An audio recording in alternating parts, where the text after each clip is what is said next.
I've been to interesting talks, not just as a speaker, but as an attendee numerous times. And I know that this isn't supposed to be all about personal development and stuff like that, but a lot of the talks are along that line. A lot of the people here who come along to interesting talks have an interest in personal development. So I'm going to get you to pop your hands up if that's you, if you're someone who has an interest in personal development on some level. Okay. Does anyone didn't put their hand up there? You forgot? It's because you didn't know you were going to get singled out, right? That's it. Okay. This talk, I believe, is called The Essence of Self-Change. I think that is the title that I gave it. If you come along and you've seen me speak here before, I would have been speaking as a hypnotist or something like that.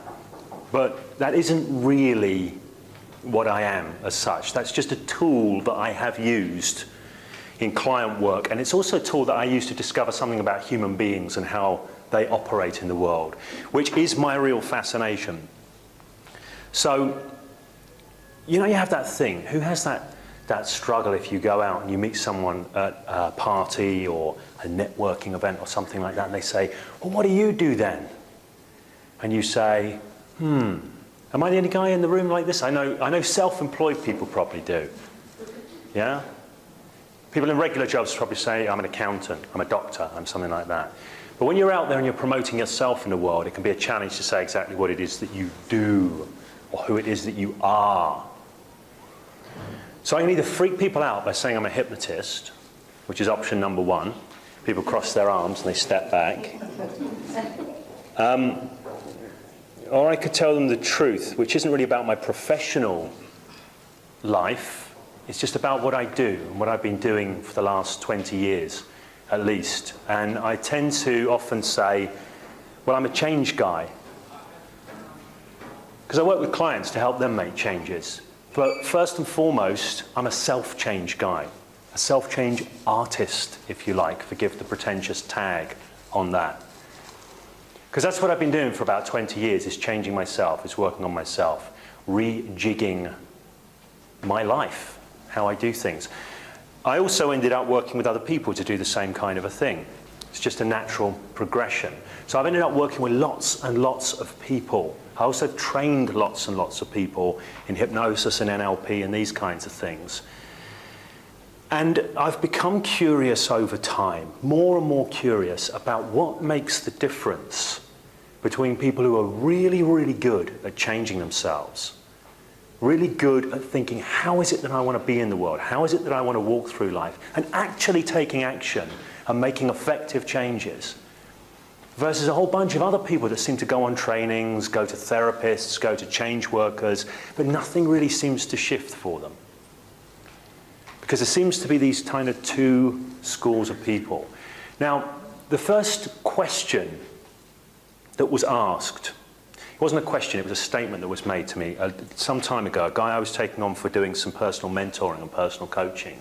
He said to me, look, I've done all these training courses, I've done NLP training, I'm a coach. This guy's a high-end executive coach. He said, I've learned all of this stuff, and I can work with clients, but it hasn't made any difference to me.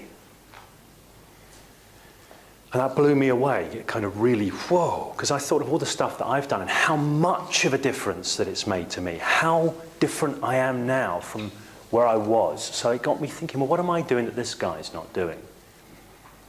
And then I opened my eyes and started looking around me at other people I know, and I realized that many of my friends that I've met through this journey are also excellent self-changers. And then there's a whole bunch of other people that I know who are lousy at it. Okay, so no judgment ahead of time. Who in the room here would say, yeah, I'm pretty good at self-change? Who would say?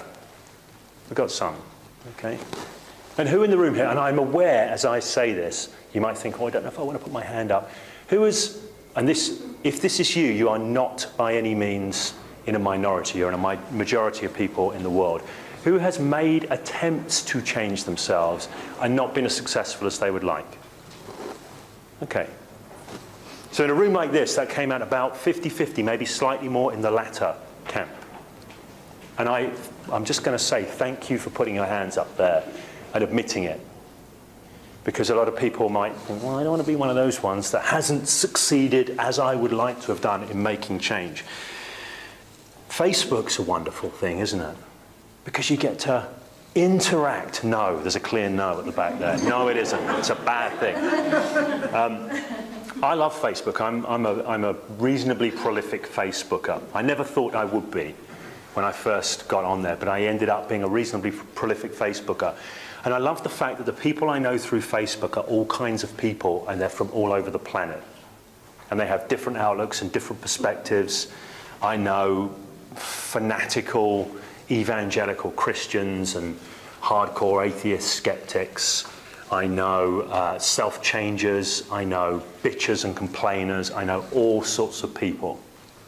I love Facebook for that. Here's a quote from a Facebook friend of mine, posted on his Facebook wall. About 3 or 4 weeks ago this was.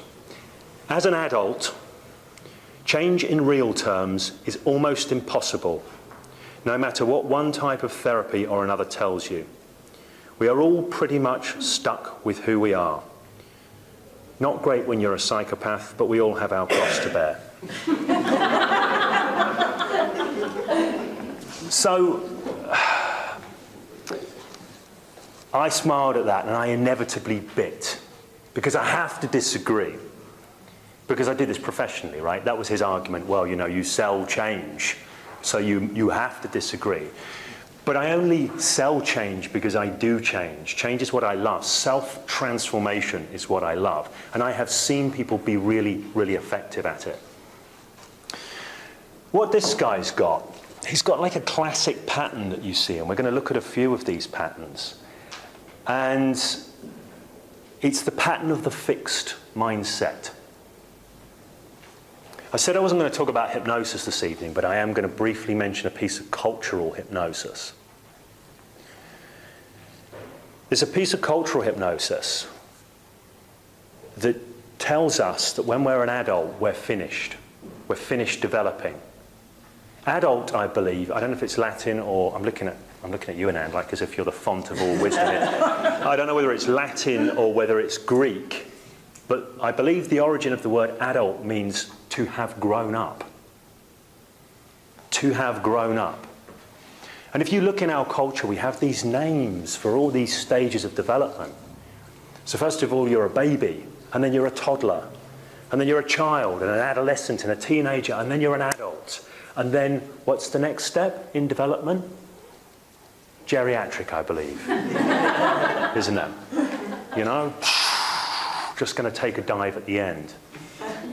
So people grow up and they think, wow, you know, I'm an adult now. I've grown up. Now I am who I am, who I was going to be. They may not think this consciously, but there's a tendency for patterns to set in, worldviews to set in, perspectives to set in, to people to go and get kind of stuck. Which is a shame, because we kind of end up almost arbitrarily being who we are, depending on the influences that we had as we were growing up. When I say influences that we had, I'm talking about everything. The experiences that we had, the people we spoke to, their views, their perspectives, the TV shows we watched, the teachers we had at school, stuff that happens, random stuff, whatever. It all ends up feeding in and kind of authoring us, or co-authoring us. So this is how it works. I wonder what kinds of methods people in the room have used to change themselves. Who's tried NLP? Who's tried NLP stuff to change themselves? Who's been successful changing themselves with NLP processes? Oh, there's a shock. There's a shocker. Anand is going to put his hand up. There's a baby. Yeah, bits of it. There's some cool stuff in NLP. Would you mind just quickly defining what you mean when you say change? Change, okay. That's a really, really good question.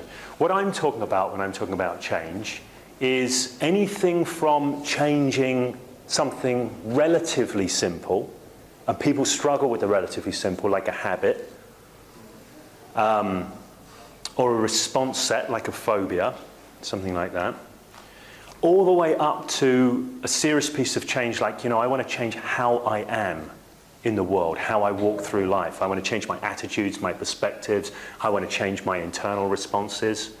All of these kind of things.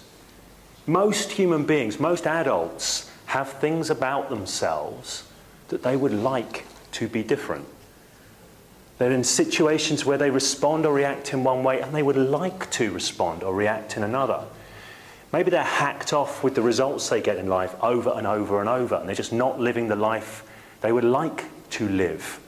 And maybe not realizing that the reason they're not living the life they would like to live is because they are not adapted to live that life. They are not patterned to live that life. They don't have the appropriate set of attitudes, mindsets, behavioral patterns, all of these things that are going to produce the life that they would love to have. And they sit there thinking, there's got to be more to it than this. There's a pattern around that keeps people stuck, but we're going to come back to it in a bit. I just want to say something about how we work as human beings and how we do stuff. Because we're all different. We all sit here, as I'm speaking to you right now, you're all making different sense of what I'm saying, each individual person. Because this is what we do as human beings. We are sense makers, we are meaning makers. And it's the sense that we make and the sense that we have made up until now, which has culminated in the understandings that we have of life, the universe and everything, that kind of keep us patterned into the channels that we're in. Because we are patterned as human beings. Who would disagree with that when I say we are patterned as human beings? I mean, you've got certain ways you respond consistently in certain situations. If somebody gets angry, I used to flip if somebody called me stupid. You're all welcome to this evening at any point. But I always flipped when somebody called me stupid. Always, every single time. There wasn't an exception. It wasn't, shall I flip this time or not flip this time? I would just flip when somebody called me stupid. I used to have all kinds of issues. I got into this because I had crippling social anxiety. So it meant that when I met new people, I had an awful internal response. And I always did, without exception. I know the exception is when I drank enough cheap cider. That would kind of modulate the response. But you know what I mean by being patterned? You walk the way you walk, you talk the way you talk, you think the way you think. Notice how you're sitting right now. You've sat like that loads before. That's not an alien position to you. And if you looked across at somebody else and you sat like they did, it would feel different. It would feel unusual. Here's the classic demonstration of patterning. Cross your arms. Now cross them the other way. Okay, so whichever arm was on top, put the other one on top. Right? Because one way of crossing your arms is patterned in. Effortless, easy, you don't even think about it. The other way, it's bizarre. That's a trivial example. But, I've worked with many, many clients who are just not getting what they want out of life. And often, always, it's a result of their patterning. I work professionally a lot with people who are developing as change workers and coaches. And some of them go on these big seminars, these big super seminars to learn about marketing. And they learn about finding their niche and finding their unique selling point and all of this kind of stuff. And they still don't succeed because in their hearts, they don't feel like they're for real. And that betrays them. Their belief about how they are or who they are in that moment betrays them. And in spite of all the marketing they do, that little chink comes out and betrays them. So we're kind of patterned. Now I just want to have a quick look at these patterns because if we're going to talk about changing them, we need to understand something about how we are patterned as human beings. So I mentioned that we develop and we grow. And I mentioned that when we become adults, there's this idea that we stop. And this friend of mine, my friend the psychopath from Facebook, he's saying, when you're an adult, you can't change. It's not an uncommon view. It's not an uncommon view. Yet, and there's no question, throughout childhood, we do learn and change and grow. One of the things I often tell people when they're initially speaking to me about making changes is I point out that human beings are the paragon of learning, changing, adapting organisms on the planet. We really are. You look at almost every other creature on the planet and they adapt to their environment. Some go further and adapt to their environment to fit them, but we really do it on a royal scale.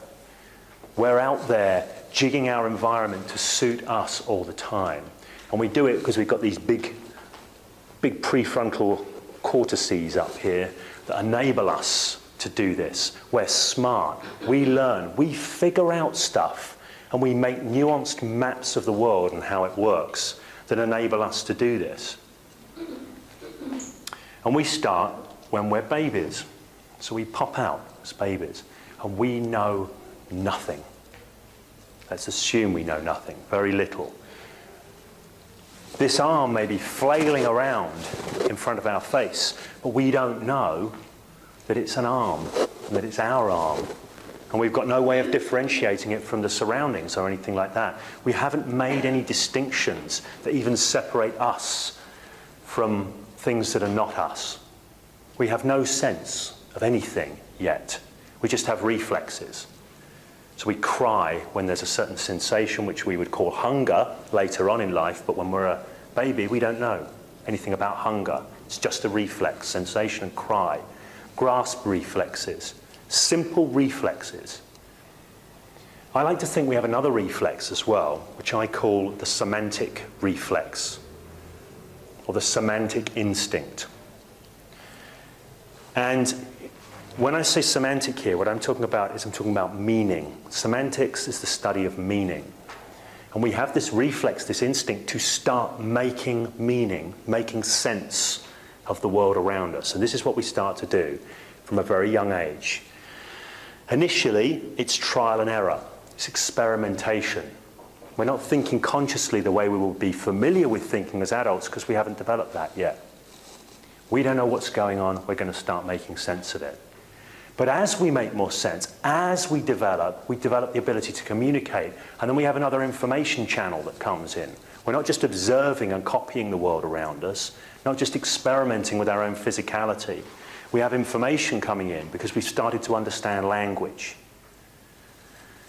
Information can come in, we can start building a richer map, a richer model of life, the universe, and everything and how it works. And we continue to do this all the way through our childhood and our adolescence, and we can continue into adulthood, but we generally stop. Many people stop or slow down significantly. So why would that be? Have you heard this thing? Kids are great at learning, right? They're better at learning than adults. Who's heard that story? Okay. Now, I'm not always sure that it's necessarily true. Certainly mostly true. Seems to be mostly true. So what happens? What happens? Any ideas? You get responsibilities, then you have to do a job and Okay. children and relationships, etc. And it makes it harder to make changes or have the time. Okay, so you get responsibilities, job, children, yeah? I think you just sort of start seeing that things don't happen the way you want them to, so you sort of just step back from thinking that you can change. Okay, so when you say things don't happen the way you want them to, you mean change doesn't happen for yourself? So you create your own limited belief that, it's not going to happen, so then you just start thinking about it. So limiting beliefs, that's an interesting idea, and responsibilities and jobs and children, and there was another hand moving in the periphery. It was similar to limiting beliefs, but it was you develop a sense of who you are. Yeah. It's quite rigid, and therefore you don't really I'm not creative. Yeah. I'm going to try something creative because I'm not a creative person. Right. So you develop a sense of who you are, and limiting beliefs and responsibilities and job and children and People haven't motivation. motivation. Yeah, they don't want to change something. Ah, often because they're quite comfortable. Even in their discomfort, they might be quite comfortable. Because usually it's better when you are in a discomfortable situation. going to... I was going to say something that become so predictable that you almost just know what's going to happen. Right. So you just come through and oh, that's going to be the outcome. So predictable, and you know what's going to happen. And that's back to the patterning again. You know, we can become imprisoned by our own patterns. Yeah, I'll die. One more. You get the last one. Fear of failure, yes. And specifically, these things all relate, you see. Because most people don't fear failure as such because they think, oh, this is going to be a catastrophic thing. Sometimes they do. If you're juggling chainsaws, fear of failure is a useful thing to have, right? But if you're going to meet some people at a party, fear of failure is probably not really going to serve you. So what is it really fear of? And this fits with what you were saying. And this fits with what you were saying. It's fear of what people might think of my failure and what that might say about who I am as a person. This is a particular type of neurosis that afflicts probably about, I don't know, 50, 60% of the population. Something like that. It's pulling statistics out randomly. Yeah. It's like a bit of a safety mechanism though, because it's all about rejection from the group. Yeah, you could say that, and on one level, that's true. But here's the thing. You'll get some people who'll go, yeah, I don't want to screw up in this situation, because if I screw up, then I'm not going to get to hang out with these cool people and have a nice time. And that's one kind of fear of failure. But the kind of fear of failure that really screws with most people is a different kind. And it's the fear of failure of, I don't want to screw up in this situation because I'm really not sure what that says about me as a person. And those impact at two very different levels. The second one is like a lot more visceral for people. It's the idea, and this is the influence of, and I know John and I know Anand are appreciators of Robert Kegan's work. Robert Kegan's kind of stage 3 processing. You are processing, you're processing other people's perspective of you, or what you think other people's perspective of you is, through your sense of self. So it's not just about how it affects you in practical terms, it literally affects your sense of self in that moment, which kind of fits in with what you were saying about that image and that self-image thing. It's a massive issue. Sense of self. Who am I? Because when we're growing up, when we're developing, we are making sense of the world and we are making sense of ourselves and our place in the world. And when we're kids, we don't know. We have more questions than answers, so we go find answers for them. We're keen, we're hungry, we are actively engaged in figuring out life and universe and everything in a very proactive way. And we need to, because you were saying about responsibility and jobs and all of that. Well, when you're a kid, you can't do any of that stuff because you haven't made enough sense of the world to be able to function in a mature way. So this is another thing that stops people developing, is when they make enough sense of the world, they have a rich enough map of the world and a rich enough map of themselves, who they are, that they can function in adult life. So the same pressures to develop aren't there. Kids can't do that. They can't look after themselves. They need to move towards independence. Once we have independence, it's very easy to relax back and coast. Even if we don't like the experience that we're having in life, we still don't have the same motivation. Who said motivation? Somebody said, you said motivation. Right. We don't. We are not driven to author ourselves in the same way. Now, we all do as we grow up. I just said that we are shaped largely by these cultural influences, these familial influences, the experiences, the stuff that happens to us. But we are not passively shaped. We don't realize it, but we are an active participant in that process. And what often happens when we get to adulthood is we stop participating in the process. And we shut down. We go, yep, I'm pretty sure, or I'm sure enough of how life is and who I am, or at least that I am, that I can stop. And for some people, they might not be in a position where they can coast comfortably enough. And they might get enough pain in their lives, which is true for me, speaking personally, that they say, actually, no, I need to do something radical about this. So motivation is an issue. It's just something I'm going to point out as well, because I talked about I talked about this semantic reflex, this semantic instinct, this desire for us to make meaning. Let me just utilise the flip chart to draw a quite wonderful diagram. This is a diagram 3 levels. So I'm going to put the first one up here, I. Put quotes around that. I'm going to put the second layer here. And the second layer is cognition. I'm going to put cognitive/behavioural.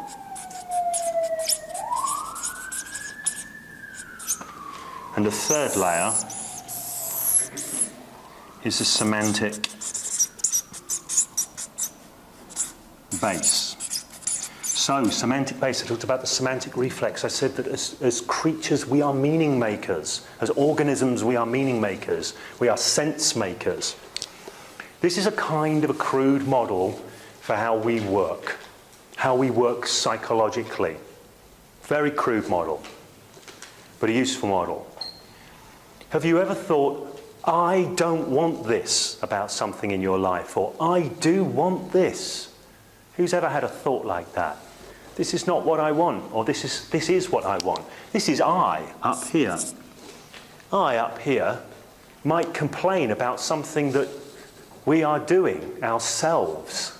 I hate the way that I always do X. I wish I could just do something else instead. People say stuff, I don't do client intake forms anymore the way I used to. But when I did do client intake forms, I'd always look at the language people use, because I'm interested in how they're structuring their reality, and you can tell a lot from the language they use. You see things like control is an issue that comes up a lot. If only I could control my eating. If only I could control my eating. Well, whose eating is it? So why is there a control issue here? If only I could control my thoughts. People who feel the victim of their thoughts. There's I up here complaining about this cognitive process, which is every bit as part of you as an organism as the I that's complaining about it. So I often wants to control and get in the driving seat. I is just consciousness. That's all I is. There's a guy called Antonio Damasio, and he wrote a book called The Feeling of What Happens. He's a neuroscientist. He was interested in feelings and consciousness. And he's identified various bits of the brain that seem roughly to correlate with different mental and psychological processes. Now, he draws a distinction around self. And he talks about the core self versus the autobiographical self. What he calls the autobiographical self. The core self is actually very simple. The core self is nothing more than a sense of consciousness, of I-ness, if you like, combined with a sense of agency, of being able to do stuff. It's very empty of any other content. The way I think about this is I am and I can. Not much more. No rich descriptions of who I am or how I do things. No bitching, whining, complaining, none of that stuff. No annoying thoughts, no desires, just the I-ness, the witness, so to speak. He also talks about the semantic self. No, he doesn't. That's what I talk about. He talks about the autobiographical self. And I call the semantic self. You might also use the term the ego, if you like. Although that usually has a slightly pejorative spin on it for people that come from a certain angle. So, in a way, the autobiographical self, listen to that term, autobiographical, self-written. Your autobiographical self are all the stories that you tell yourself outside of consciousness about who you are as a person. They're all the stories you tell yourself outside of consciousness that you use to make sense of yourself in the world. All of the stories, all of the beliefs, all of the ideas, the ego, all of that stuff. And its function is for you to make sense of yourself in the world. And the sense that you make of yourself in the world dictates an awful lot of your thinking and your behaving. If somebody goes into a situation, and every time they're in that situation they blush, for example, this is a behavioural response. There's probably some kind of a cognition, a thought pattern going along with it, but it all emerges from some set of rules they have about that situation, some sense they've made of that situation that leads to an emergent feeling of discomfort and some thoughts that are associated in a physiological response and all of that. Some idea they have of themselves in that context, maybe that they're uncomfortable with. We don't know what the content of it is, but it all happens down here. So the semantic base, this is your autobiographical self, your semantic self, and also all of your ideas about the world. Worldview and semantic self. Map of the world, map of yourself. And we all have one, and it's rich. Now, we don't necessarily have it complete. We're not necessarily centered in it. Our map of self may be incomplete. It may be that we think, yeah, I am something, but I'm not sure 100%. I don't have absolute certainty. And when people believe that they are, in an absolute sense, they believe there is a story about them that is true, they tend to look at the world around them all the time, attempting to make sense of themselves by looking at the world around them. It stops you really seeing the world around you if you're looking at the world around you to see yourself. But that's a point aside. So, let's use a computer metaphor here, which we can't cover the I thing unless there's been some serious advances in computing. We'll leave I, consciousness, out. The semantic base is essentially your operating system, right? And cognition and behaviours are all the operations that the operating system permits. I'm not a fan of computer mechanical metaphors because they break down rapidly because we are not machines. And I think this is the trouble with one of the problems with neurolinguistic programming is that we don't get to program human beings. Just a thought, just a belief. Now, here's the thing. None of this stuff is true. None of the ideas that we have about ourselves, who we are, the life, the universe and everything, none of those things are true. They're just ideas. They are just ideas. Now, that doesn't mean that an idea can't point to a truth that's out there, but it's worth remembering, and I'm not going to go down this whole rabbit hole because it's a hell of a rabbit hole. This stuff is not true. We don't know what our worldview is, by the way. It mostly sits outside of consciousness. We may think we do sometimes, but we usually don't. That's usually just our intellectual idea of what it might be. We don't know what's going on at this level because we're embedded in it. We don't get to see what we truly think about ourselves and the world around us, or what we truly believe about ourselves and the world around us. We don't get to see that because we're seeing the world through it, if that makes sense. You don't get to see what you're seeing the world through. But it shapes everything, all of this stuff, because our behaviours and our cognitions arise out of that. Now, here's another thing, second thing, just to make it a bit more complex. Stuff on this level, cognitive behavioural level, streamlines over time. So we end up with habits and patterns as well. So we have this double whammy.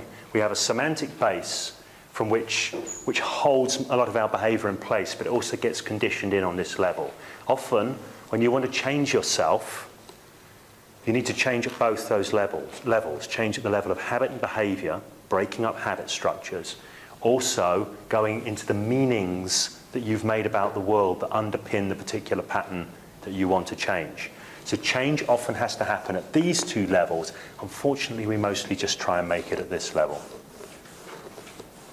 Using willpower. If I want hard enough, maybe I can do it. And then maybe I gets disappointed when I doesn't get it. John Morgan. Can you give an example of a semantic base that gives rise to cognitive behavior? Yeah, sure. Let's imagine, crikey, it's very difficult for me not to delve into my own semantic material and put it on show here for psychoanalysis by everybody in the room in answering that question. All right, let me give you an example. I didn't know it, but as I was growing up, I ended up very much with a rest of the world versus me viewpoint. Okay? Have to be on your guard because everyone's out to get something from you. Everybody wants something. Everyone's got an agenda. I didn't know that at the time. I never knew I had those elements within my semantic base because I was so embedded in them and I just saw the world through them and it just seemed true. I never even consciously thought about it. It's just how I operated. If you can consciously think about your worldview, it probably isn't, it's already ceasing to be part of this semantic base. So I didn't know any of that, and it drove particular behaviours. It drove me to be suspicious of people, automatically, if they were too friendly. That's not good for making friends and contacts. If you receive friendliness as being a sign of an agenda. So that was a behaviour and a cognitive set that just spontaneously arose from a rule that I had that would have been something along the lines of everybody has an agenda and everyone's out to get something from somebody else. Now, if somebody carries a rule like that through life, they get the same behaviours over and over again. They get the same responses. They get the same reactions from people around them. It's going to shape their life. It's going to steer their destiny in a particular direction. And guess what? Changing something like that about yourself can change everything. But we never know what we need to change here. I might get a sense of what we want to change here. Also, I'm going to say this, just throw this slight curveball in. I have to now, I've said it. I doesn't really sit up here.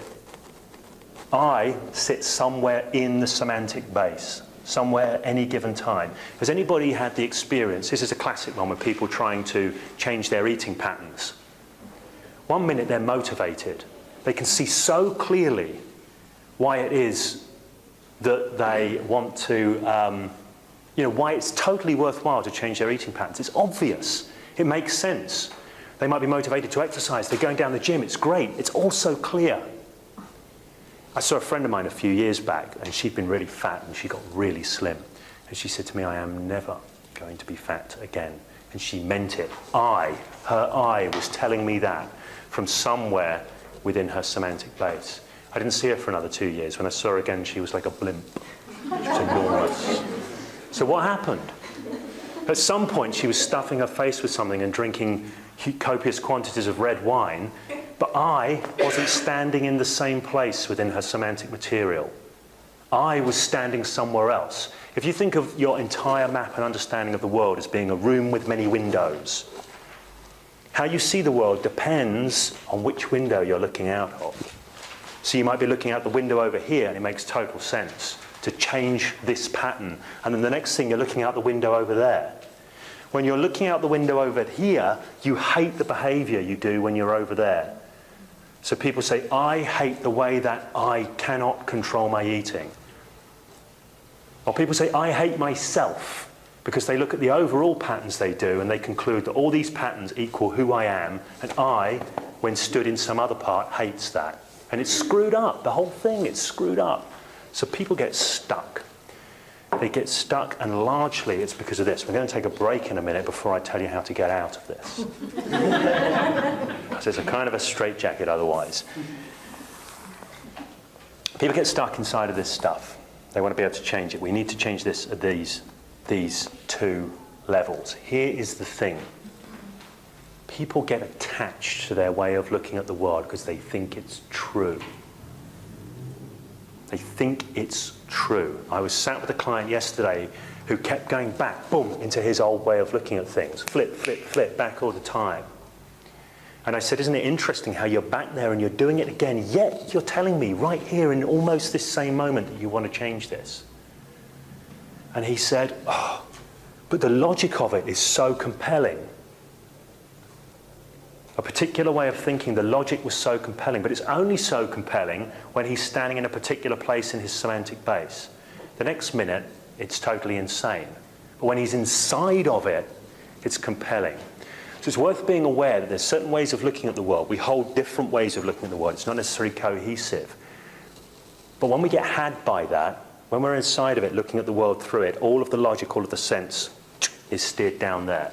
One of the things I often tell people when they come along for coaching or change work is if they want to change, they need to be willing to change the way they are looking at and understanding the world and themselves, life, the universe, and everything. Because a very common pattern, this was particularly common when I did more hypnotherapy-based stuff, is people who want to come in, they want to be changed, or they want to have change descend upon them miraculously, without changing anything about how they're understanding the world, themselves, life, the universe, and everything. They want to walk out with the same set of understandings, perspectives, and beliefs that they walked in with, and yet have different results. And it just doesn't happen. So if you want to change, and you really want to change yourself, the first thing is understanding, in Alfred Korzybski, the general semantics guy, said the map is not the territory. This is an important understanding. It's understanding all of this stuff, all of this bullshit that we hold about who we are and how life works is just a bunch of stories and ideas. When you can get that and separate from that, I know that's difficult to do, but when you can do that, that's the very, very first step. And know that nobody does that cleanly. You can go, yeah, I get that. I really get that. Bang, the next minute you're inside of it again, sucked back in that reality tunnel, reacting in a certain way. But I does have the solution. When you realize that I's job is not to overpower the system. I's job is to get maneuverable and learn how to shift within the semantic base and learn how to maneuver relative to all of our stuff. The first step to becoming empowered once again to step back into that ability to shape your reality, the one that we had when we were kids, is developing the realization that I, consciousness, gets to maneuver in relation to all of your stuff. Every time you get caught in one fixed perspective, get caught looking out of one window in the semantic base, you lose choice.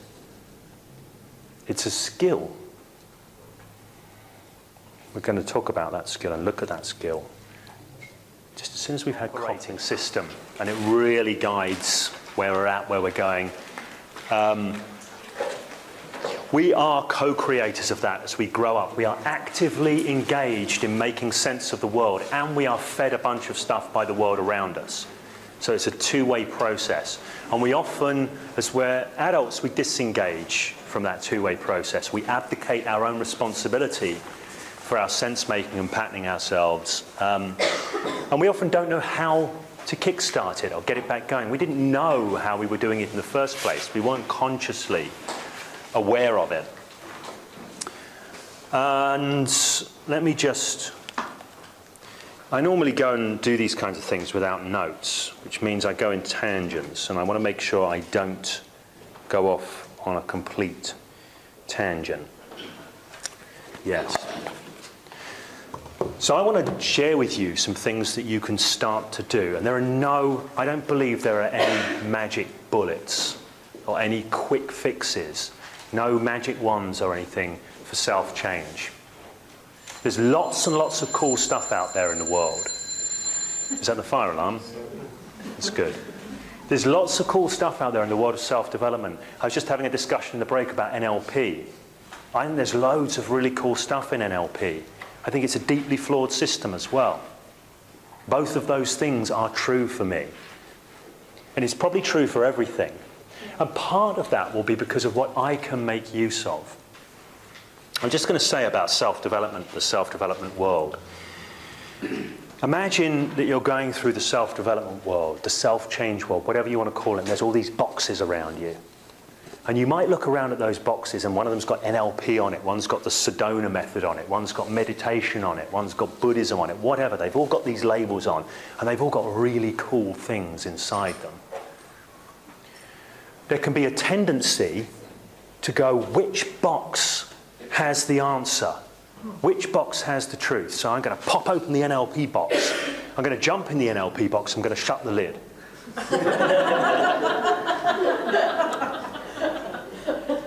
But then NLP doesn't quite have the answer. So you hop out the NLP box and go and find another box and jump in and shut the lid. Okay? But you don't have to do that. The truth is, none of the boxes have the answer. They don't. Each one may have different pieces of the puzzle, but none of them have the answer, and there's only one person who is ever going to get to put the puzzle together for you, and that's you. Ultimately, it's you. All great self-changers are self-changers. I teach hypnosis because I can't even finish that sentence. I teach hypnosis. And one of the things that I often point out to people is people who get really good at hypnosis, people who get really good at coaching, really good at change work, really good at anything. Anyone that gets really good at anything is self-taught. Even if they've had mentors, they've been on trainings, they've read books, whatever the information that's come in, they are self-taught. The reason they learned, the reason they got good is because they applied themselves, they stepped up and they took charge and they took responsibility for their own learning. That's why. The ones that kick back and expect the workshop to change them, or expect the methodology to change them, it doesn't happen. So I used to be a hypnotherapist. People would come along and say, can you stop me smoking? Can you do this? Can you do that? No, I can't. You can, and I can help you. But I'm not going to do it. The hypnosis is not going to do it. The magic of the unconscious mind is not going to do it. The genie in the bottle of the unconscious mind is not going to do it for you. Yes, it's a resource. All of these things can be resources. But there's a pattern in there. It's one of these patterns. Who's NLP trained in here? Okay. There's a presupposition of NLP. We have all the resources we need to do whatever we want to do, right? Which is great. It's a lovely idea. Now, I know from sitting down with clients I've been doing client work for about 6 years. I know from sitting down with clients, each client brings a different set of resources to the table. Some have loads, boom, and they apply them. And some haven't developed that many useful resources. And there's something else, there's a flip side to resources, what I call anti-resources. Certain patterns, certain ways of thinking, certain ways of looking at the world that actively hobble people's chance of changing. And of course, when people are in those patterns and in those ideas, they look true. The world looks true through them. You know, I said about the guy who said it has this compelling logic that, well, yeah, all of these patterns, they have a compelling logic when you're inside of them, but they're ultimately going to stop you changing. They're going to turn you from being a fluid, dynamic learning and changer into a static, blocky, congealed, unmoving mass. Okay, we need to know about what these things are, right? If I can find them. Wouldn't it be a shame if I didn't have them and you never got to find out? Okay. Let's look at this. So these are anti-resource patterns. These are things that are going to stop you changing, because I want to get into what you can do to become empowered as a co-creator of your own reality and destiny again. But first of all, we need to clear some rubbish out. What do you do before you install a new kitchen? You rip out the old one. So these are some patterns. There's probably some other patterns and probably other ways of organising it. These are what I would call anti-resource patterns. These are patterns that keep people blocked and stuck, imprisoned by their own self-created reality.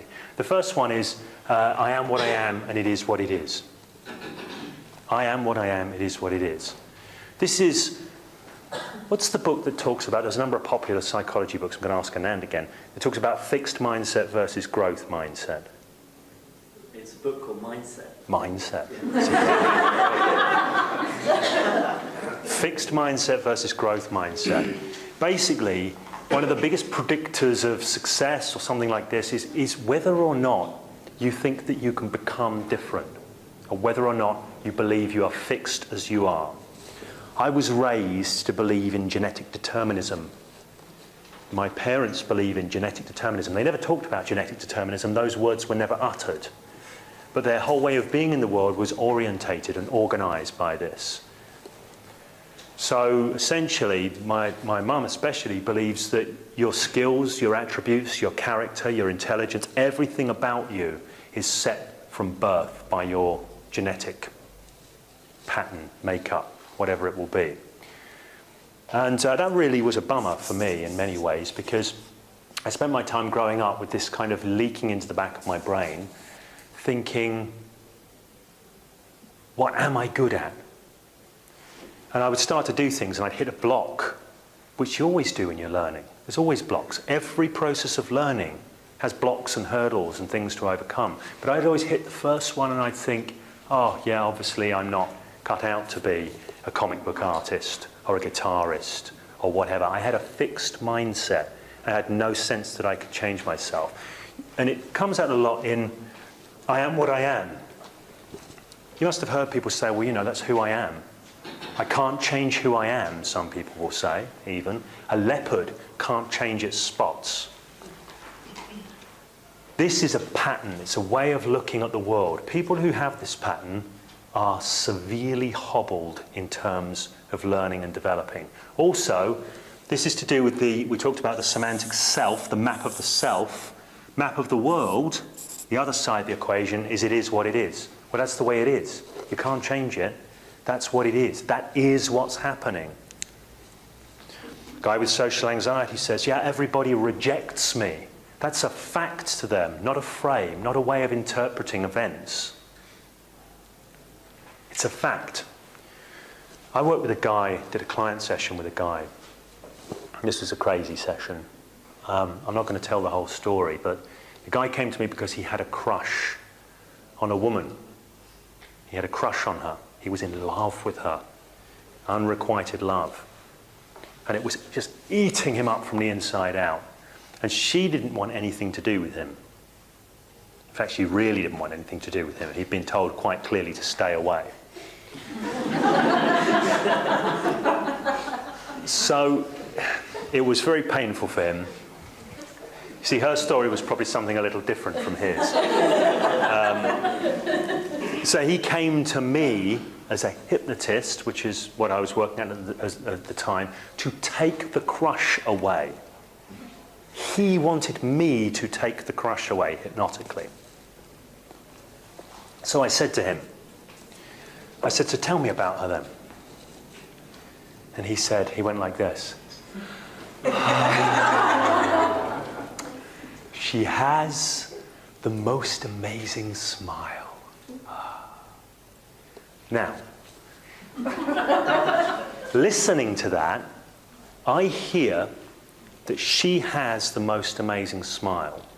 And I'm going to suspect from that he's running an it is what it is pattern. That the amazingness is an inherent and immutably factual quality about her smile, rather than a description of his experience or interpretation of her smile. Do you see that? One of them is that exists in the world, and it is what it is. And the other one is, yes, that's my experience of the world. That's a big shift. Because when people are stuck in a rigid, immutable world where they think all of their projections about the world are facts about the world, it makes it very difficult to change. Because you can't change what is what it is. It's off topic. I'm going to tell you what I did with this guy, though. And I said, oh, she has the most amazing smile. Now, my thinking on this is I want to get him to shift across and start taking some responsibility. I didn't know where it was going, but I guessed that the amazingness would exist as a gestalt within the smile. The totality of everything he was experiencing was amazing. So I figured out, right, if I break it down, it's going to stop working. This was my thinking to start with. So I said, and you'd know that smile if you saw it now, wouldn't you? And he's going, yeah. And I said, and as you see that now, because he's clearly in his mind imagining it, as you see that now, just notice her teeth. And he goes like this. And his facial expression changed. And I said, I thought, oh, okay, we're onto something here. And I said, and what is it you notice about her teeth? And he said, well, they're not quite white. I thought, oh, brilliant, okay. I said, oh, okay, so they're not quite white. What colour are they? Are they yellow? Are they green? And he said, no, they're not quite right. I said, look, they're either white or they're not. And if they're not white, they're a different colour, right? So what colour are they? And in the end, he said, well, they're a little bit yellow, right? And I said, they're a little bit yellow. And as you notice that they're a little bit yellow, is there anything else about her teeth? And he said, they're not quite straight, he said. And I just had a field day with this. So I went in, I said, oh, so they're crooked. And he popped out at the moment, his eyes open. He said, this isn't fair. I said, what's not fair? He said, she's not here to defend herself and you're attacking her like this. And I said, oh, that's interesting. I said, what's more interesting is that even though she's not here to defend herself, you are quite vehemently defending your idea of her. And yet you've come here asking for a change of experience.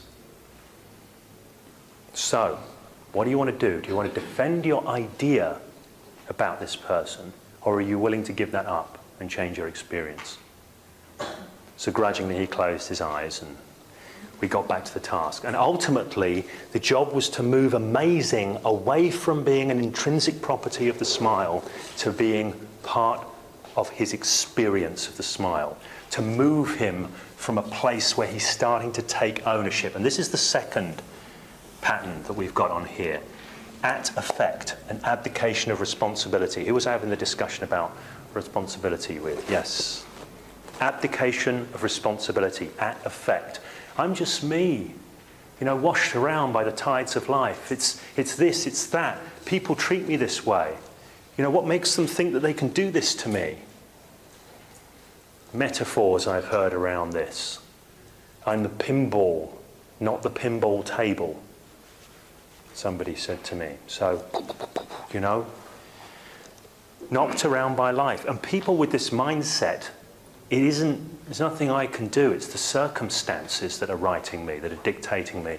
They're often people that will go, they think, I want to change. So they try and change their circumstances, or they try and find something outside of themselves that will change them.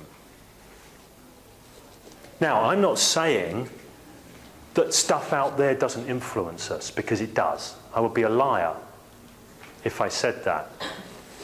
But there's a saying from somebody who I've lost, which says, just because it's not your fault that you got knocked down, doesn't mean that it isn't your responsibility to get back up. So this thing about being at effect, the world is driving me, rather than I have choices. I can step up and influence the world around me. I can start to become a master of my own destiny. Now, these things work together, because if it is what it is, and I am what I am, where's your power? How can you be a cause? But when you start thinking, actually, it's not who I am that counts, it's who I'm becoming. And I can be in charge of that. And things aren't as they are as I have been understanding them. And I can change that. And when I change that, I have a different experience. So we want to flip these on their heads. So at effect, we don't want that. We don't want to be abdicating responsibility.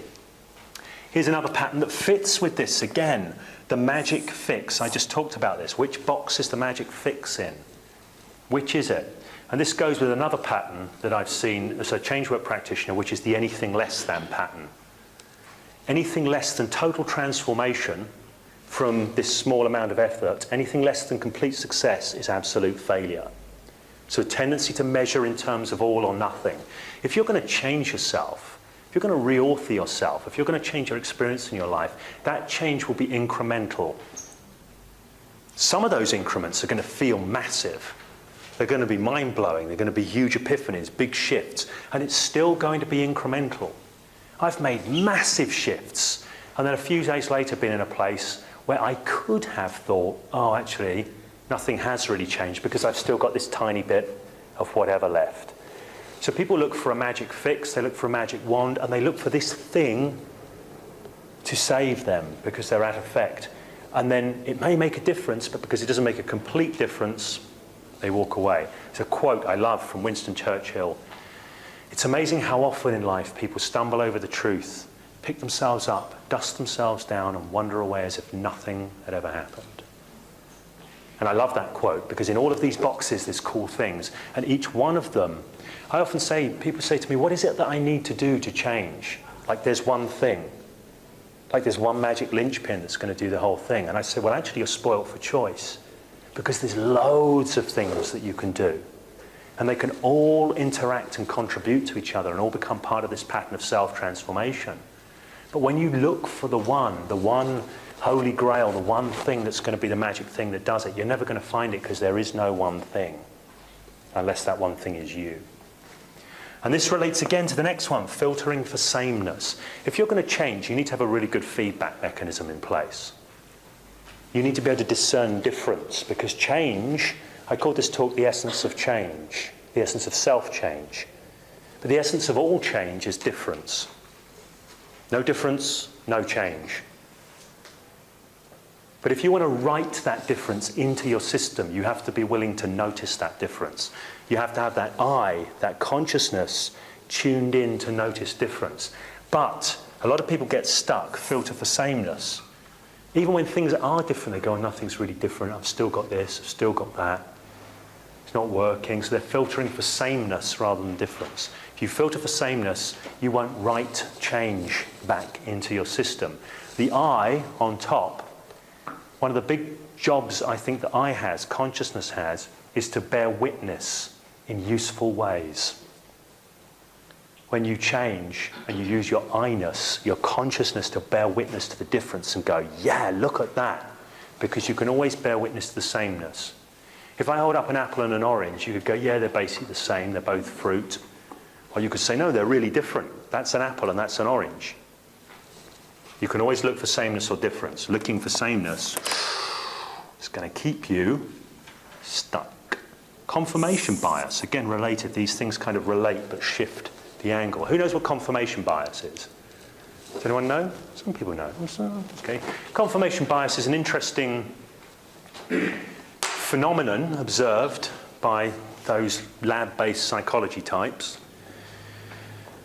When somebody believes something, they filter for evidence that supports that. People, we all do it automatically. We see stuff that supports our beliefs, and we very rarely see stuff that counterexamples them. Not because that stuff isn't there, but because we're not filtering for it. So what tends to happen, classic examples, let's say somebody thinks, we need rain, so they do a rain dance in the morning, and it rains. Could have been coincidence, but it rained. And they say, yeah, that's great, the rain dance worked. Now I'm a believer in rain dances. So the next time they need rain, they do a rain dance that happens to work again, which is brilliant. Next time they need rain, they do the rain dance, but the rain dance doesn't work and there's no rain. And they think, oh, I must have done the rain dance wrong. You see, the counter evidence that says the rain dance doesn't work doesn't get filtered that way when they believe in the rain dance. We all have this confirmation bias system going on. And it works unconsciously to keep us embedded in the worldview that we have.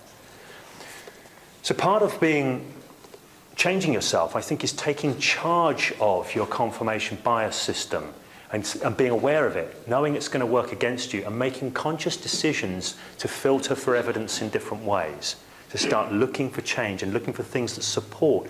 We talked about identity statements. We talked about the semantic self, the ego.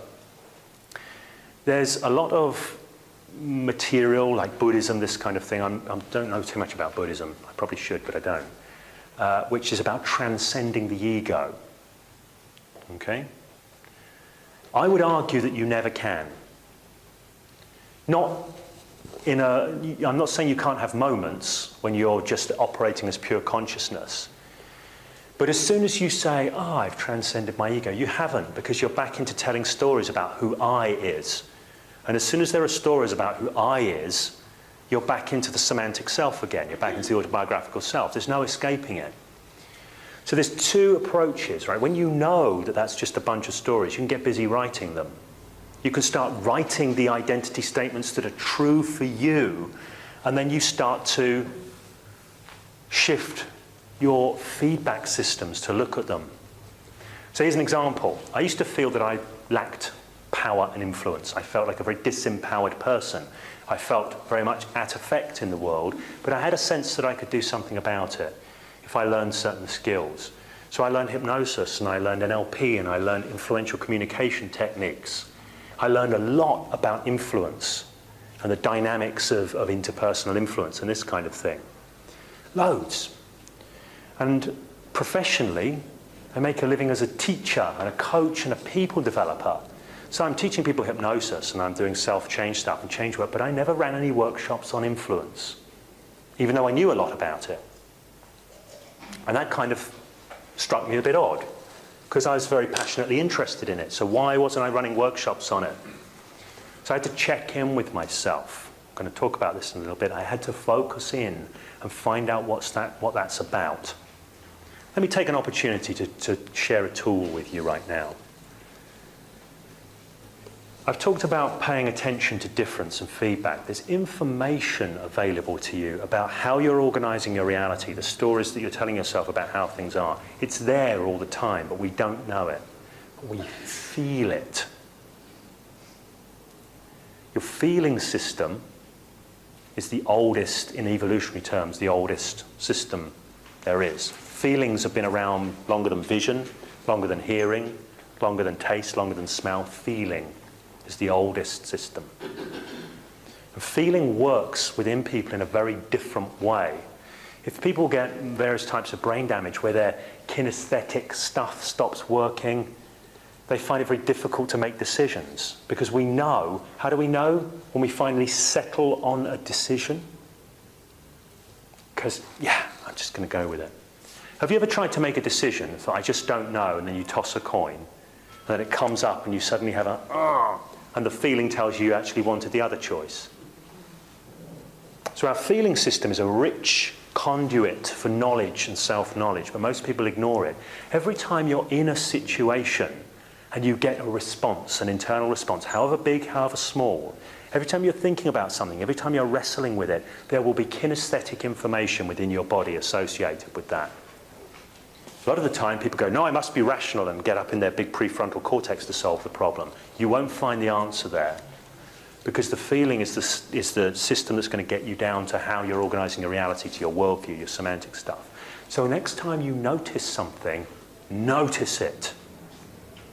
Take some time to feel it and experience it, and be curious and be interested, and ask yourself, what could this be about? What could this be about? As you notice the feeling, don't worry about the answer being right or wrong. There is no right or wrong. There's just the ideas that are driving the moment. When you hang in there, a little bit of practice, they start emerging. It's called focusing. A guy called Eugene Gendlin developed this method. I personally find it really, really useful for both myself and working with clients. I would recommend people check it out. And it's a skill. It's not a magic bullet technique. It means doing it, learning it, experimenting with it, developing it. So you can start to take that on board. So I focused in on what this thing about me not influencing was. What is it about? I got the felt sense of it, asked myself, what could this be about? And the answer came up. I don't feel like an influential person. Guess what? That's the same truth I had before I went and studied all the stuff about influence. That was the reason why. But even though I'd done all the study, my confirmation bias system had been chugging along under the surface, keeping me in the same belief about myself that related to that, all outside of consciousness, kept chugging along. Now, as soon as I realized that, I could make a choice, a conscious choice, and say, okay, so if I were to experience myself as an influential person, what difference would that make? Listen to that question. What difference would that make? Remember, the essence of change is difference. So I want to check in, take a different idea, step into it, try it on. If I experience myself as an influential person, what difference would that make? And I as if it, and I feel the difference. And I look at the world through a different idea. I'm going to talk about this in a bit more detail, trying stuff on if I have time. No, I will talk about it.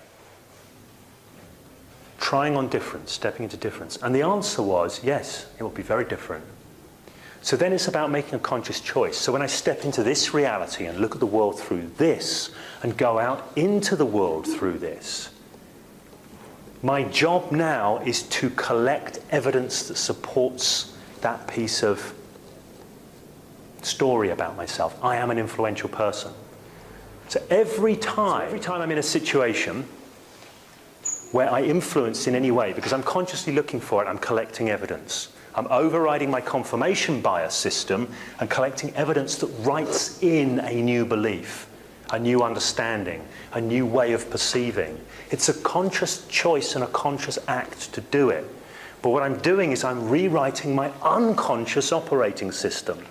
So once it's rewritten, boom, new patterns of behavior flow from it. Which, because I've got reasonably good at doing this, I can turn around in a short time.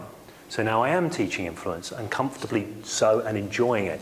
The other interesting thing is, I also found myself instantly creating more opportunities to influence. Because I wanted to, because I wanted the evidence, and I got excited about gathering that new evidence. It wasn't a chore or a task, it was an exciting opportunity to have fun and enjoy experiencing a new way of being in the world, which is thrilling. Okay, let's move on to these quickly, because we've got some good things that you can do as well. Judgment, blaming, and what Albert Ellis would call masturbation. I must do this, I really should do this, you shouldn't do that, you mustn't do that. Okay? Now, when people are using shoulds and musts, what they're saying is, there is a perfect way the world should be. There is a standard by which things are being measured and falling short. That is always the way it works. This must be like this. There's an exception to that. If somebody says, I need to be more confident, that probably means that they've got some standard about how they should be that they're falling short of. But they might not be saying that. They might say, I need to be more confident in order to be a better public speaker. Then they have at least got that necessary condition statement completed. Still might be a bit skewed, but they've at least got it completed. But generally, the thing that we're falling short of when we say, I need to, I must, I really should, or it should be like that, or that's totally... The thing that we're falling short of is unspecified. And more often than not, it's just a habit of falling short of perfection and focusing on that that's coming to the fore. And as you learn and as you change, you will need to be willing to fail and make mistakes and fall short of perfection, and realize that the should, isn't it funny how people have this fantasy story about how life should be, and then they try and change the real world to fit the fantasy, rather than rejigging the fantasy to maybe a bit more pragmatically fit the real world. Because that's the other choice. The other thing is blaming. That kind of goes with this, because this is about judgment, and blaming is it's that person's fault, it's their fault, it's your fault, it's my fault. It's an interesting thing. People mix up in the media. Blame and responsibility get mixed up. It's amazing how often people don't take responsibility and yet blame themselves. Blame and responsibility get mixed up. They're not the same thing. I remember reading in a paper some politician hadn't resigned for some gaffe, this is ages ago, and there was somebody in the letter section saying, if so-and-so is sincere in saying that they take full responsibility, why haven't they resigned?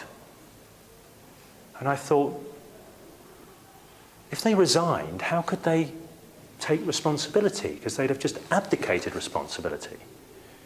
But it's a classic mixing of blame and responsibility, of fault versus responsibility. They're not the same. Responsibility gives you the choice to step up and be empowered to take action. Fault just means, I fell short, I was wrong, this was wrong. It's another form of judgment in disguise. And it's disempowering. It's often the opposite of responsibility. Okay, here's another classic here, comfort zone. It's just easier to run with our patterns than change them. It just is. However painful life is, it takes more energy to change the pattern than it does to stick with it. And people kind of, this is an Andy Austinism, build comfort within their pattern of pain. There's a place they can kind of recede into in the middle of it and hide. But normally I think it's about energy. It just takes more energy to change than it does to stay the same.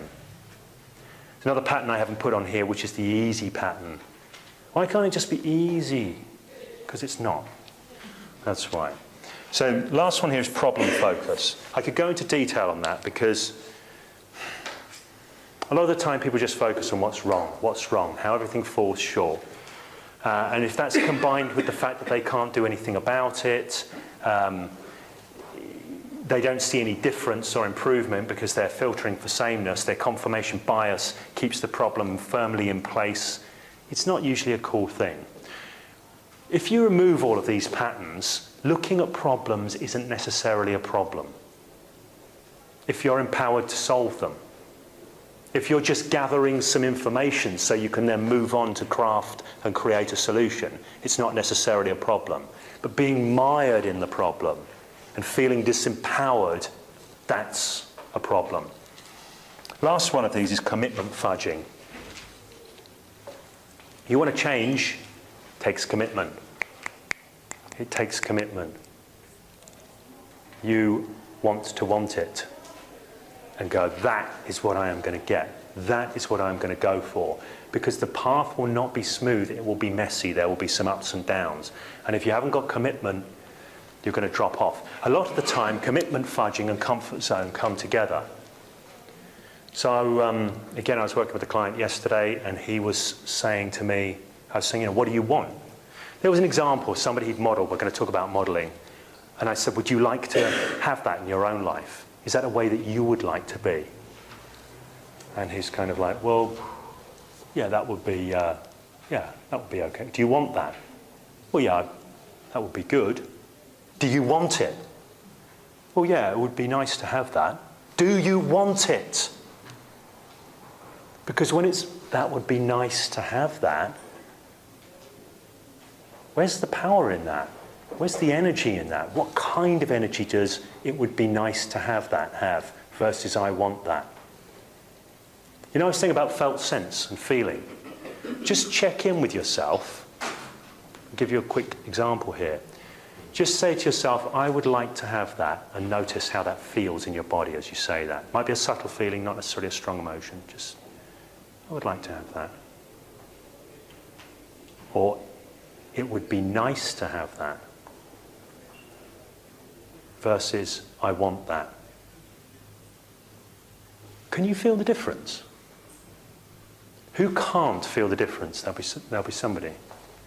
Okay, that's fair enough. And it won't be because there isn't a difference. It might be that you're not used to paying attention to that difference. Because when I'm talking about the shift in felt sense, I'm not talking about a raging emotion. It's a subtle shift. And as I mentioned before, it's a skill.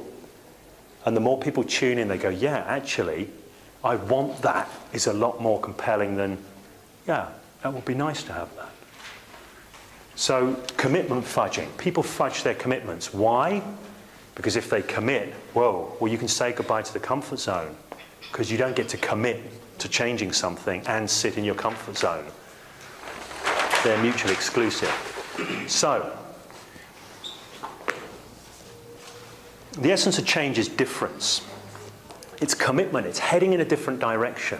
It's taking responsibility because no one's going to drive this change except you. It is accepting that it will not be smooth, it will not be easy, there will be obstacles that come up.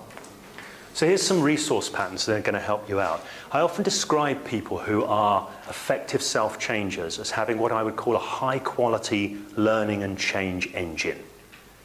It's a set of outlooks, perspectives, mindsets and patterns that when they come together really drive change. Now, some people just naturally develop these from somewhere. Most people don't. There's something wrong with their learning and change engine, which is what's stopping them from learning and changing. And a lot of the time it's all that stuff we've just looked at, is scuppering it, the anti-resources. Here's some ideas. So the first of all is setting direction. Is knowing that you want to go somewhere else. You want to move somewhere. This does not mean coming up with a really specific outcome and becoming desperately attached to it to the point where anything less than getting that is a complete failure. Or not getting it means that you are a failure and therefore you have to suffer. The direction you set is malleable. It can evolve over time, but initially it's just a direction, it's just an idea. And it's more, as my good friend John here has said in the past, it's more of a signpost than a target that you want to set. Something that says, this way, let's move over here and see what this is like, not we must have things this way. So setting direction is important. Acuity, being able to know what's going on and learn more about how you're organising your reality, the sense that you're making of things, and also being able to notice differences and try differences on. And this is the next thing I put on here, trying on difference. When I go about my life now, I've lost a considerable amount of fat since the new year. Because I'd made some choices about how I was going to eat differently, but more specifically, I changed my relationship with food and I changed the meanings I was making around food. A lot of people try to change how they eat without changing the meanings they're making around food. So I changed some meanings around that, changed the food I'm consuming. It's made a big difference. Now,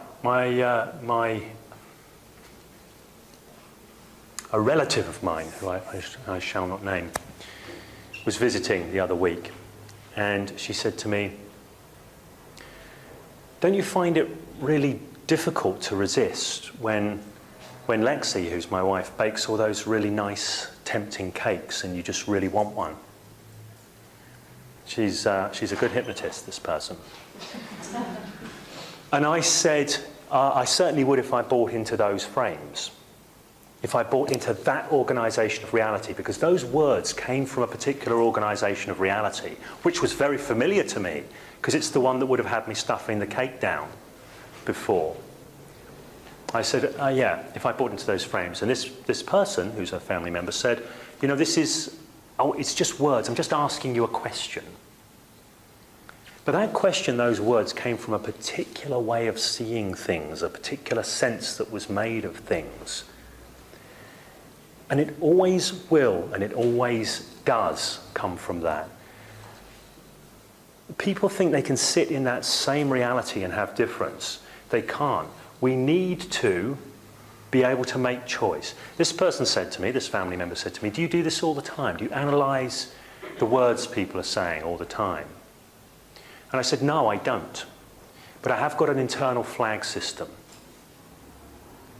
When you tune into your felt sense, the thing that's telling you about what's going on that you may not have been listening to before, while everything is fine, there's nothing to do, everything's running fine. But for me, I have this flag system. Something's not right here. There's a dangerous way of organising reality that I'm about to buy into.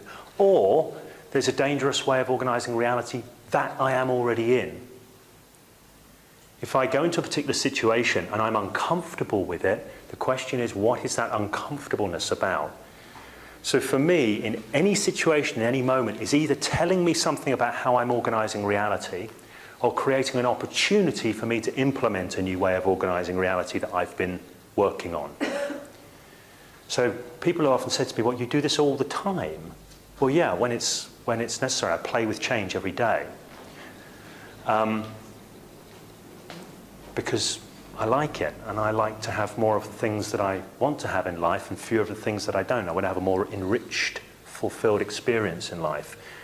So there's this, and there's trying on difference. When I say trying on difference, I mean actually like, what is the world like when I look at it this way?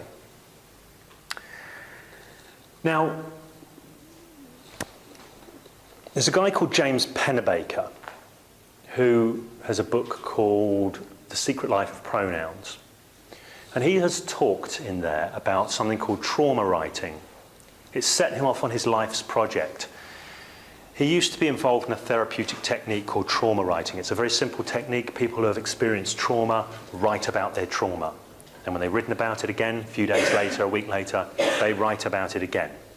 Just repeatedly write about their trauma. For some people, it was stunningly effective, this method, and for some people, it didn't create any change whatsoever.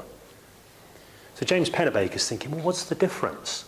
Now, he had a student at the time who had been a computer programmer and was retraining as a psychologist. And she said, well, you know, we could write a program that looks at the language being used, the kinds of language structures in the essays. And to keep it simple, they found startling differences between those people who didn't change and those people who did. And the difference is essentially this. The people that changed, every time they wrote the story, perspectives shifted, interpretations shifted, new possibilities were being considered, new distinctions were being arrived at. Essentially, every time they rewrote the story, they rewrote the story. But the people that didn't change wrote the same story over and over again. Same words, same perspectives, same interpretations, same story, over and over again. There were no shifts taking place in the sense they were making about it. They were just repeating the same sense. So I've put here, uncovering distinctions. Because sometimes you go, you know, you could say to somebody, what do you want? And they could say, well, I want to be happy. Well, there's no distinctions in that. It's just this huge, nebulous, unspecified thing. We want to know what kind of happy. We want to start getting distinctions in there. And sometimes we have ways of looking at things which work in a certain way, but you can go, actually, that's not that. There's a difference there. There's a different way of understanding that, a different way of making sense. This fits with the next thing, perspective taking. So really, the people who are making changes in James Pennebaker's lab are shifting their perspective. They have an ability to take perspective. I mentioned to some people in the break, I may have even mentioned earlier in the first part of the talk, Robert Kegan's work, I think I did. And Robert Kegan's got this idea that as we develop, the real engine of our development is an enriched ability to take perspectives and to take perspectives on our perspectives. So stuff that we're embedded in, we get to become disembedded in and go, wow, look, that's what's been going on here. And see distinctions that we couldn't see before. We couldn't see them before because we were seeing the world through them. Now, this is abstract as I talk about this now. But when you get used to shining your torch of consciousness on your own stuff, and I started to hint at one of the mechanisms for doing that, which is using this focusing method, when you get used to doing that, you get better and better and better at taking perspectives and making distinctions. You become an enriched perspective taker. I call it often becoming maneuverable in relation to your own patterns and your own semantic stuff. Because when you can maneuver in relation to it, you don't get had by it. You can have your stuff without your stuff having you. That's big. That's a big shift. Big shift. So developing this kind of perspective taking. Now, here's these last 2 points. We're kind of imprisoned within our way of looking at the world. We understand the world through the logic of that semantic jail cell, so to speak. There's another quote from Einstein. I think he said, you know, you can't solve a problem with the same thinking that created it. Systems don't just transform from the inside out because they see things in the same way over and over again. Where does the difference come from? It's not going to come from inside of the system, so we have to look outside the system. This is what children do. They are actively engaged in developing their world, but they're looking at the world around them to learn from it the whole time. Adults, yeah, we got it figured out. We don't have to pay attention anymore. Yeah, that guy's an idiot. He's wrong. Don't understand what they're doing, but, ceasing to be curious, ceasing to find out. So, modelling, this is an idea from NLP. You've got people that do stuff really well. You probably know people that have ways of being, ways of doing, ways of walking through life that you go, yeah, that's cool. Yeah, I like that. I'd like to have a bit more of that. So those people are going to create a reference point. This is what I do. I sometimes model those people directly. I experiment with walking like they walk, talking like they talk, and feeling the difference, trying on the difference. This is so key. But often I'll speculate. I'll do speculative modelling about their values. What would need to be true for this person that would make sense of that behaviour? I do a bit of detective work. But then I do the same thing. I try it on. Now, when I do that, I get a sense of what someone else's worldview might be around something. And what usually happens for me at that point is I go, whoa, that's really different from how I do it. But I didn't know how I did it until I had the contrast. So until you're willing to step into other people's way of looking at the world, you don't get to create the contrast that enables you to see your own, because you get stuck in it. This last concept is one I talk about, building an empowered self. I'm not into transcending the ego, because I don't think that we can ever do it in a sustained way. So I think, if I'm going to have an ego, if I'm going to have an autobiographical self, if I'm going to have a bunch of stories to make sense of myself in the world, why don't I write the best damn stories that I can, the most functional stories? And I start to build a self that knows its own values, that knows its own identity statements, that knows what's important to it and chooses what's important to it. Because I want to create a place to stand. I want to create a place for I to stand when I'm looking at the rest of my patterns and nonsense. And this empowered self you build over time becomes more and more empowered and more empowering. Initially, when people start off with self-change, they don't really have a place to stand to evaluate themselves as a system, so to speak. So they have to stand within the system they're trying to change, and it can be difficult. So this process of building an empowered self, by contrasting, is a process of bootstrapping yourself out of your own nonsense, so to speak. So the key things here are being willing to try on different ways of being and different ways of doing and different ways of understanding. And this is the simple thing that I concluded when I looked at people who were good at self-change versus those who weren't. They did look at the world to see what was out there. They did look at other people, and they did have curiosity about how other people were thinking and doing. And when they read books, and when they went on courses, they'd take the ideas and not just go, hey, that's a really interesting idea, and tell their friends about the interesting idea, and recite the interesting idea back, or even become a trainer of the interesting idea without ever bothering to live it or embody it. Live it or embody it. And those are the keys, because there's two things you can do with an idea. You can go, oh, that's nice, that's cute, yeah, I really get that. You can process it on an intellectual level, or you can step inside of it and you can try it on. You can switch on your creative faculty, your imaginative faculty, and take some time to look at the world through that idea. And better still, walk through the world through that idea and notice the difference.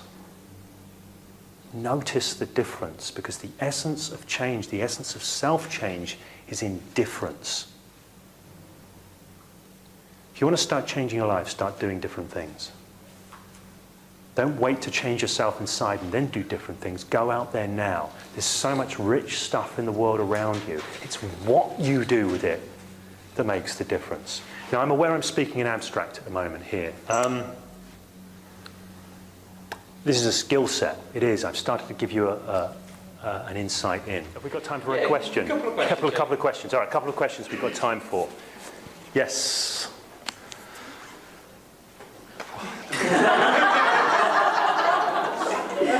Yes. Do you think, when you're talking about the semantic part of yourself, that the ability to change depends on how much you've suffered or what's happened to you in your life.